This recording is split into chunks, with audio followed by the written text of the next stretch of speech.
আসসালামু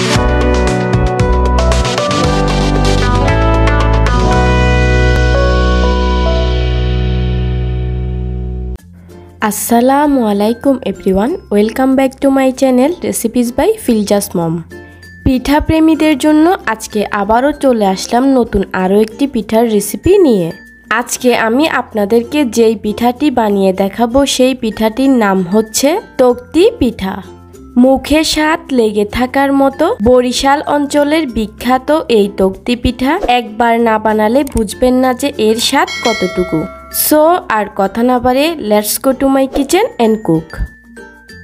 পিঠাটি বানানোর জন্য প্রথমেই এখানে আমি চুলায় একটা কড়াই লো হিটে বসিয়ে দিয়ে এরপর এই কড়াইয়ের মধ্যে 1 কাপ পরিমাণ দিয়ে দিচ্ছি শুকনা চাউলের গুঁড়া। চাইলে এই পিঠাটি কিন্তু ভিজা চাউলের গুঁড়া দিয়েও বানিয়ে নেওয়া যাবে। এখন এই চাউলের গুঁড়াগুলোকে অনবরত নেড়ে কিছুক্ষণ ভেজে নিতে হবে। এই পিঠাটি বানানোর ক্ষেত্রে অবশ্যই কিন্তু চালের গুঁড়াকে আগে ভেজে নিতে হবে। কিছুক্ষণ ভাজার পর যখন চালের গুঁড়াগুলা এরকম ঝরঝরা হয়ে গিয়েছে তখন বুঝবেন যে চালের গুঁড়াগুলো পারফেক্টভাবে ভেজে নেওয়া হয়ে গিয়েছে। আমার চাউলের গুঁড়াগুলো কিন্তু ভালো করে ভেজে নেওয়া হয়ে গিয়েছে। আপনারা ঠিক দেখে নিশ্চয় বুঝতে পারছেন যে এগুলো ঠিক কতটা ঝরঝরে হয়েছে। চাউলের গুঁড়াগুলো যখন খুব ভালো করে ঠান্ডা হয়ে গিয়েছে তখন আমি এই চাউলের গুঁড়াগুলোকে চেলে নিচ্ছি।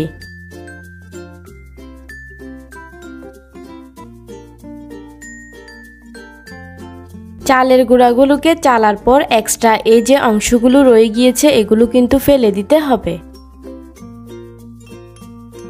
এরপর চুলায় আমি ওই সেম কড়াই মিডিয়াম হিটে বসিয়ে দিয়ে এই কড়াইতে দিয়ে দিলাম 1 কাপ পরিমাণে নারিকেল কুচি।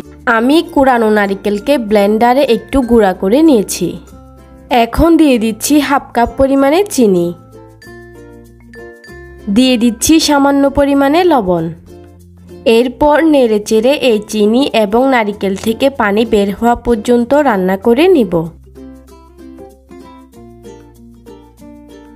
যখন চিনি এবং নারিকেলের মিশ্রণটি এরকম হয়ে গিয়েছে তখন আমি এই মিশ্রণের মধ্যে 1/4 কাপ পরিমাণে দিয়ে দিচ্ছি গুঁড়া দুধ। এখন দিয়ে দিচ্ছি 1/2 কাপ পরিমাণে পানি। এখন নেড়ে চেড়ে এই দুধ নারিকেলের মিশ্রণটি ফুটে ওঠা পর্যন্ত রান্না করে নিতে হবে।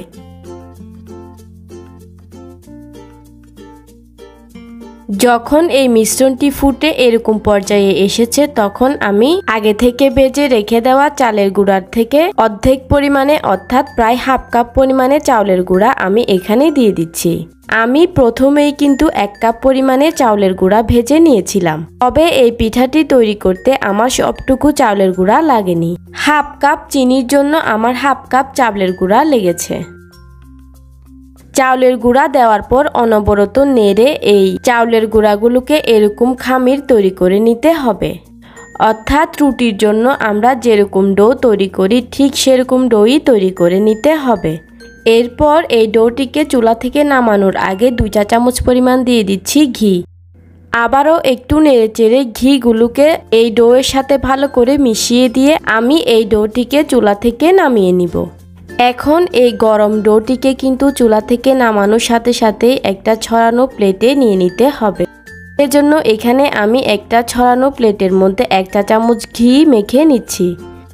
ঘি মেখে নেওয়া এই প্লেটের মধ্যে আমি ওই গরম ডোটিকে নিয়ে নিচ্ছি। ডোটি গরম থাকা অবস্থাতেই কিন্তু এই ডোটিকে খুব ভালো করে মথে নিতে হবে, কারণ ঠান্ডা হওয়ার পর কিন্তু এই ডোটি শক্ত হয়ে যাবে। এখন আমি মসৃণ করে এই ডোটিকে মথে নিচ্ছি।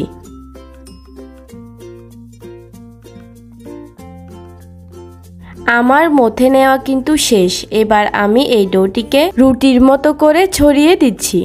তবে এই ডোটির পুরুত্ব কিন্তু একটু মোটা থাকবে। পাতলা হয়ে গেলে কিন্তু এই পিঠাটি দেখতেও ভালো লাগবে না, আবার খেতেও ভালো লাগবে না।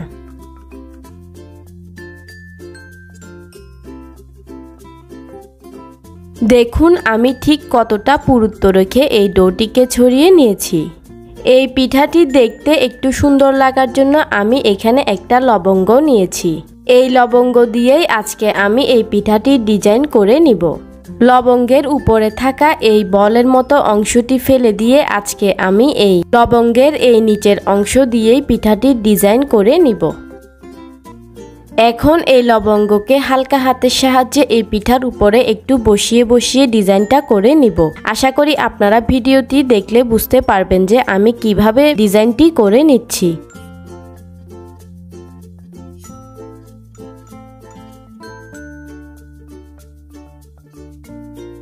এভাবেই করেই কিন্তু আমি এই পুরো পিঠাটির মধ্যে এই ডিজাইনটি করে নিয়েছি। এখন একটা ছুরির সাহায্যে এই পিঠাটিকে এভাবে করে প্রথমে লম্বালম্বি করে কেটে নিচ্ছি।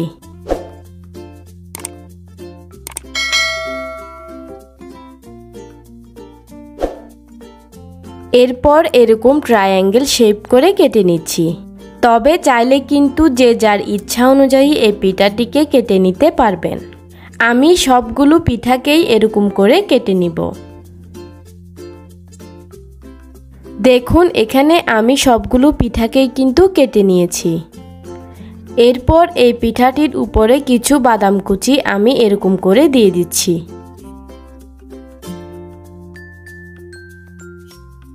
খুবই অল্প সময়ে কিন্তু তৈরি করে ফেললাম এই অসম্ভব মজার তক্তি পিঠা।